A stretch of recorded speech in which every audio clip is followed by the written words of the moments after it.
दोस्तों नमस्कार। राष्ट्रपति चुनाव विपक्ष के उस सच को उभार देगा जो अभी तक पर्दे में था, शायद किसी ने नहीं सोचा था। हर नेता की अपनी जरूरत, हर पॉलिटिकल पार्टी के अपने अंतर्विरोध और हर किसी की आगे बढ़कर सौदेबाजी करने की स्थिति। और न सिर्फ सौदेबाजी बल्कि सत्ता उसको कैसे मिल जाए, किस रूप में मिल जाए, यहां तक कि विधायक बिकने से बच जाएं, सत्ता खिसके नहीं और राजनीतिक तौर पर उसकी पहुंच और पकड़ कम से कम अपनी पॉलिटिकल पार्टी को लेकर तो बनी रहे। यह एक ऐसी परिस्थिति है जिसमें विपक्ष एकजुट कभी हो नहीं सकता है। और 2024 के चुनाव से पहले इस राष्ट्रपति चुनाव में शायद यह एक आखिरी मौका था जब विपक्ष अपनी एकजुटता को दिखा पाता। लेकिन धराशायी कुछ ऐसे हुआ, लगा कि ताश के पत्ते बिखर से गए।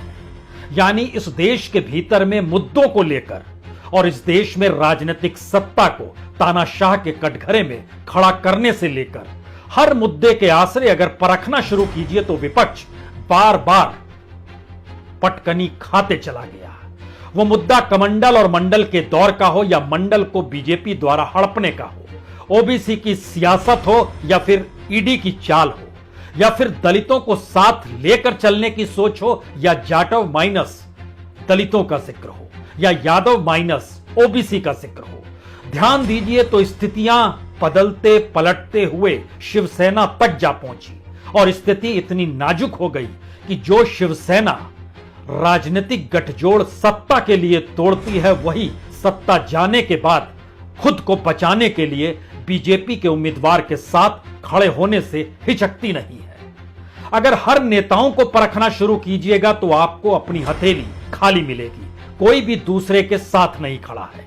हर किसी की अपनी जरूरत और अपने रास्ते हैं। इसमें कौन से मुद्दे और कौन सी विचारधारा और मसला राष्ट्रपति चुनाव को लेकर है, जहां पर यशवंत सिन्हा उम्मीदवार के तौर पर द्रौपदी मुर्मू को कहते हैं कि वह तो एक रबर स्टैंप की तरह काम करेगी, लेकिन मैं संविधान की रक्षा के लिए मौजूद हूं। यह जानते समझते हुए कि संविधान में 100 से ज्यादा संशोधन बीते 70 वर्ष में हो चुके हैं। यह जानते समझते हुए कि इस देश के भीतर में मौजूदा वक्त में संविधान, कानून, डेमोक्रेसी कोई मायने रखता नहीं है, लेकिन फिर भी चुनाव लड़ने के लिए मैदान में अगर उतरे तो वही विपक्ष धराशायी हो गया जिस विपक्ष ने यशवंत सिन्हा को चुना था। ममता बनर्जी का प्रस्ताव था और ममता बनर्जी ने ही यशवंत सिन्हा से कह दिया, आप हमारे राज्य में प्रचार के लिए मत आइए, वोट मिल जाएंगे। कैसे वोट मिल जाएंगे? क्योंकि पश्चिम बंगाल में आदिवासियों की तादाद, उस पर संथाल आदिवासियों की तादाद, कौन देगा वोट, कैसे देगा? 8 जिले ऐसे हैं जहां ये वोट प्रभावी है। तो क्या बीजेपी अपने तौर पर रणनीति को तलाशते समझते हुए 2024 के चुनाव को देखते हुए आदिवासी वोट बैंक की तरफ बढ़ी, इसीलिए एक उम्मीदवार को लेकर आई, द्रौपदी मुर्मू, जो उड़ीसा से आती हैं, लेकिन संथालियों की पहुंच पकड़ संथाल परगना, वहीं जहां चंद दिन पहले प्रधानमंत्री गए थे देवघर, वो संथाल परगना का इलाका है। तो फिर हेमंत सोरेन भी साथ क्यों नहीं देते? तो परत दर परत और भारत की राजनीति को परखने की मौजूदा वक्त में राष्ट्रपति चुनाव के आईने तले ऐसी स्थिति कभी नहीं आई होगी। आइए आज जरा कलम कागज उठाकर बैठिए, एक एक नेता का जिक्र, एक एक पॉलिटिकल पार्टी का जिक्र, ये जानते समझते हुए कि राष्ट्रपति पद में हमेशा से सत्ताधारी पॉलिटिकल पार्टी का ही व्यक्ति चुना हुआ आता है। हालांकि वीवी गिरी इसमें विरोधाभास है, लेकिन परिस्थिति यह भी समझिए कि वही ममता बनर्जी जो कांग्रेस छोड़कर निकली थी और उसके बाद उन्होंने कहा था कांग्रेस के उम्मीदवार का समर्थन मैं नहीं करूंगी, लेकिन 2012 में जब प्रणब मुखर्जी के नाम का ऐलान हुआ तो ममता बनर्जी ने कहा वो बंगाल से आते हैं। तो इस वक्त आदिवासी हैं, उस समय बंगाल से आते थे। मसला वहीं का वही है कि आखिर आपको किस राजनीति के दायरे में चलना है या किस राजनीतिक लकीर को खींचना है।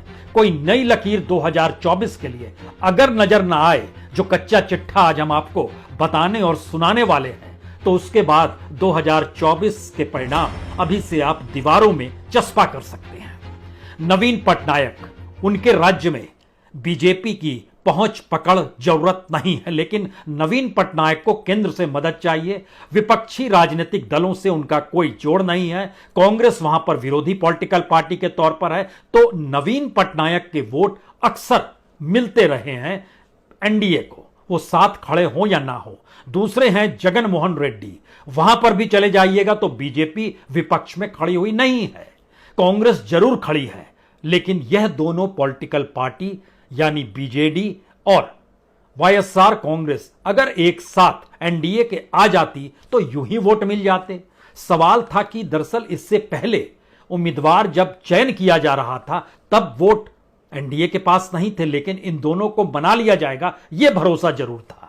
तो ये तो दोनों मान गए तो खेल खत्म। लेकिन सबसे बुरी स्थिति यह है कि जो प्रस्तावित थे यशवंत सिन्हा के नाम को लेकर ममता बनर्जी, जब वह 1 जुलाई को कहती हैं कि अगर हमें पहले जानकारी दे दी गई होती तो हम एनडीए के उम्मीदवार को समर्थन भी दे सकते थे, यानी अपनी सर्वदलीय बैठक बुलाते और उसमें समर्थन का ऐलान कर देते। यानी जिस राष्ट्रपति पद के उम्मीदवार के तौर पर अपनी ही पार्टी के यशवंत सिन्हा को उन्होंने आगे किया, उसी को लेकर 1 जुलाई को जब इस वक्तव्य को दे रही हैं तो 1 जुलाई को ही यशवंत सिन्हा को अपना नाम वापस ले लेना चाहिए था।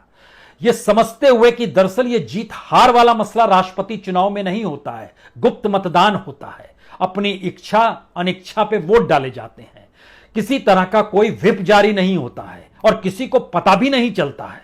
तो क्या इस देश के भीतर में बीजेपी से निकले हुए यशवंत सिन्हा टीएमसी में जाकर और तृणमूल कांग्रेस से निकलकर राष्ट्रपति पद के उम्मीदवार के तौर पर वाकई गुप्त मतदान में सब उनको मत दे देते?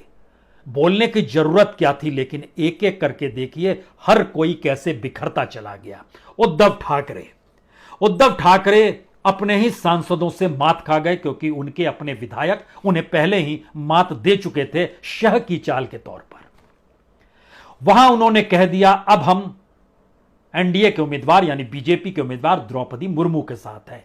वह उद्धव ठाकरे जिनकी अपनी राजनीतिक सत्ता 2.5 साल तक कांग्रेस और एनसीपी के आश्रय चली, वह उस गठबंधन से आगे निकलकर राष्ट्रपति चुनाव में अलग थलग नजर आने लगे, क्योंकि उनको अपनी पॉलिटिकल पार्टी बचानी थी, खुद की राजनीतिक साख बचानी थी और आने वाले वक्त में राजनीति भी तो करनी थी। उद्धव ठाकरे बाहर हो गए। हेमंत सोरेन आदिवासियों की राजनीति पूरे राज्य में करते रहे हैं और आदिवासियों के जरिए ही वो जीतते भी रहे हैं। तो आदिवासी अगर कैंडिडेट बीजेपी ने खड़ा कर दिया, लेकिन उनकी अपनी सत्ता कांग्रेस के आश्रय चल रही है, तो वहां पर उन्होंने कहा जिक्र आदिवासियों का होगा। एक क्षण भी यह कहने से नहीं चूके कि दरअसल हम ट्राइबल इलाके से आते हैं, हम खुद आदिवासी और संथाल बरगना से हमारा अपना जुड़ाव ही नहीं बल्कि हम वहीं के हैं। और एक संथाल आदिवासी चुनाव मैदान में पहली बार भारत के इतिहास में ट्राइबल, उसमें भी संथाल आदिवासी, वो कैसे अलग हो सकते हैं? लेकिन अपनी सत्ता संभालने के लिए कांग्रेस के समर्थन से सरकार चल रही है। कांग्रेस महाराष्ट्र में साथ उद्धव ठाकरे को लेकर चलती रही, हेमंत सोरेन के साथ झारखंड में लेकर चलती रही। किस पॉलिटिकल पार्टी का जिक्र हम लोग करते हैं जिस पॉलिटिकल पार्टी का विजन क्या सिर्फ सत्ता को दूसरे के कंधे पर सवार होकर बनाना है या बनना है? एक ऐसी परिस्थिति में कांग्रेस आकर टिक गई और छत्रपों का राज इस देश के भीतर में हो गया, क्योंकि एक राष्ट्रीय पॉलिटिकल पार्टी बीजेपी ने अपना इतना विस्तार किया कि हर मुद्दों के दायरे में विपक्ष धराशायी हो जाता है, बिखर जाता है, टूट जाता है या आपस में झगड़ने लगता है। यह स्थिति इससे पहले कभी नहीं थी। उद्धव ठाकरे, हेमंत सोरेन, ममता बनर्जी का जिक्र तो हमने कर दिया, क्योंकि ममता बनर्जी जानती हैं कि बंगाल की राजनीति में आदिवासियों से दो हाथ करना उनके लिए बड़ा भारी सौदा होगा। और जब आप पश्चिम बंगाल जाएंगे तो वर्धमान 9.2% आदिवासी, बांकुड़ा 7% आदिवासी, दार्जिलिंग 7.5% आदिवासी, जलपाईगुड़ी लगभग 13.5-14% आदिवासी, बीरभूम लगभग 5% आदिवासी, मिजनापुर, दिनजापुर जो दक्षिण दिजनापुर का इलाका है वहां 5.5% आदिवासी, हुगली का इलाका 4.5%, मालदा लगभग 5%, और पूरे पश्चिम बंगाल के भीतर 5.8% आदिवासी। किससे कैसे किस रूप में दो हाथ करेंगे, जबकि उन्हें पता है कि उनका पूरा आंदोलन आदिवासी इलाकों में रहा, वो नंदीग्राम का इलाका हो, लालगढ़ का इलाका हो। इस परिस्थिति में राजनीति साधी जाए या विपक्ष को एकजुट किया जाए या आने वाले वक्त में बीजेपी या मोदी को धराशायी करने की कोई रणनीति भी बनाई जाए, बिल्कुल नहीं। पहले खुद बचिए, पॉलिटिकल पार्टी को अपनी बचाइए, राजनीतिक सत्ता पाने के उपाय खोजिए, उसके बाद देख लीजिएगा कौन से मुद्दे, कौन सी धारा, कौन सी विचारधारा। कमाल की स्थिति है, लेकिन है। और इस दायरे के भीतर में आप छोटे मोटे और भी नाम ले सकते हैं जो सत्ता में नहीं है। अकाली दल को याद आया, सिखों को लेकर बड़ी कांग्रेस ने बड़ी विभत्स परिस्थितियां इस देश में 1984 में पैदा की थी। तो हम तो बीजेपी के साथ हैं, चाहे किसानों के मुद्दे पर बीजेपी का साथ और गठबंधन तोड़कर निकल आए, लेकिन उन्हीं के उम्मीदवारों को अकाली का कहना है हम वोट डालेंगे, यानी यशवंत सिन्हा को नहीं डालेंगे। अकाली भी छिटक के चले गए बीजेपी के पाले। मायावती, पहली बार आदिवासी से कोई राष्ट्रपति पद का उम्मीदवार हुआ है। शेड्यूल 5, हम कैसे खिलाफ जा सकते हैं? मायावती भी उसी पक्ष में। ओम प्रकाश राजभर, अखिलेश का साथ छोड़ा, अरे आप तो हमको पूछते ही नहीं हैं, हम देखिए हम जा रहे हैं और हम आपके साथ नहीं खड़े हैं, और हमसे कम से कम राष्ट्रपति पद के उम्मीदवार के तौर पर, आप विपक्ष के उम्मीदवार के तौर पर यशवंत सिन्हा का नाम मत लीजिए। हम तो द्रौपदी मुर्मू को, वह भी फिसल के वहां चले गए। बच कौन रहा है? अखिलेश यादव, तेजस्वी यादव, शरद पवार, फारूक अब्दुल्ला। शरद पवार और फारूक अब्दुल्ला, इन दोनों को तो सबसे पहले कहा गया था, शरद पवार का दरवाजा खटखटाया गया था, आप उम्मीदवार क्यों नहीं हो जाते हैं? शरद पवार जानते थे कोई फायदा नहीं है, राजनीतिक तौर पर यह सुसाइड करना हो जाएगा, जीतेंगे तो नहीं और कुछ मिलेगा भी नहीं। फारूक अब्दुल्ला समझ गए कि कश्मीर की राजनीति के भीतर आखिरी चुनाव लड़ ही लिया जाए और किसी तरीके से बेटे के लिए उस रास्ते को बनाया जाए जिसमें चुनाव की अहमियत और नेशनल कॉन्फ्रेंस की मौजूदगी का एहसास होते रहे। तो उन्होंने भी हाथ पीछे खींच लिए। लोग तीसरे नाम पर राजमोहन गांधी के पास गए थे। वह किसी पॉलिटिकल पार्टी से नहीं जुड़े हैं, लेकिन बीजेपी के साथ कभी नहीं जुड़ सकते और ना कभी जुड़े हैं, लेकिन वह भी साथ खड़े नहीं हुए। तो आखिर में यशवंत सिन्हा तक पहुंचे थे, लेकिन उस फहरिस्त में अब साथ कौन है? वामपंथी साथ हैं, विजयन केरल के वो साथ हैं, चंद्रशेखर राव तेलंगाना के साथ है। चंद्रशेखर राव के यहां आदिवासियों की तादाद भी लगभग 10% उसके लगभग के करीब है। तो क्या वाकई वह अपने तौर पर उस राजनीतिक अग्नि परीक्षा में उतरने को तैयार हैं जहां खुले तौर पर विरोध कर सकें? यह परिस्थिति 2-3 बातों की तरफ इंगित करती है। बड़ा महत्वपूर्ण है कि तेलंगाना में लगभग 9.3% आदिवासी हैं। इस प्रक्रिया से जब आप गुजरेंगे तो कोई ऐसा दूसरा राज्य नहीं मिलेगा जो समर्थन कर रहा है और वहां पर आदिवासियों की तादाद हो। यहां पर एक हिस्सा कांग्रेस के जिक्र करने का जरूरत है। छत्तीसगढ़ में सबसे ज्यादा ट्राइबल्स, 30% आदिवासी छत्तीसगढ़ में है। तो कांग्रेस क्या करेगी?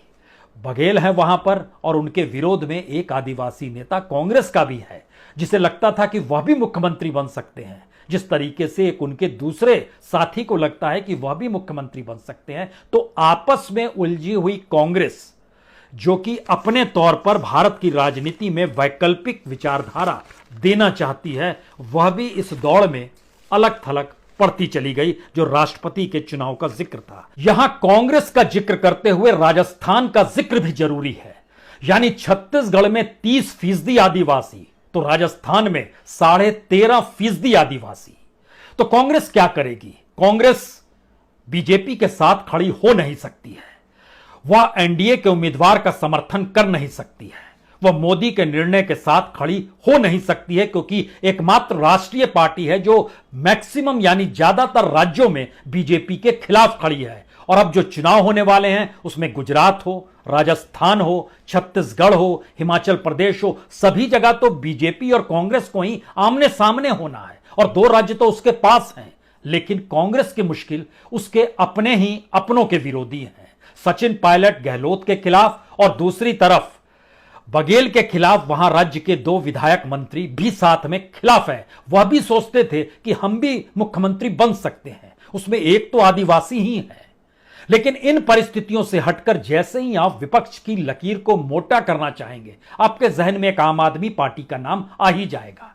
आम आदमी पार्टी खुले तौर पर कहती है हम बीजेपी के साथ, उसके उम्मीदवार के साथ, नरेंद्र मोदी के उम्मीदवार, उनकी मानसिकता के साथ हम खड़े नहीं हो सकते हैं, तो हम विरोध कर रहे हैं और यशवंत सिन्हा को वोट डालेंगे। सोचिए, आम आदमी पार्टी जो सोच सकती है वो ममता बनर्जी नहीं सोच पाती है, हेमंत सोरेन नहीं खड़े हो पाते हैं, उद्धव ठाकरे नहीं खड़े हो पाते हैं, और एक एक करके मायावती डगमगाती है, राजभर गिरते चले जाते हैं, और इस फहरिस्त में आते आते अकाली भी साथ छोड़ देते हैं। तो विपक्ष की मोटी लकीर पतली हो गई। लेकिन विरोध के स्वर किस पॉलिटिकल पार्टी के जरिए विपक्ष की लकीर को मोटा करने के लिए खड़े हो सकते हैं, राष्ट्रपति चुनाव कम से कम यह संदेश तो देने लगा है।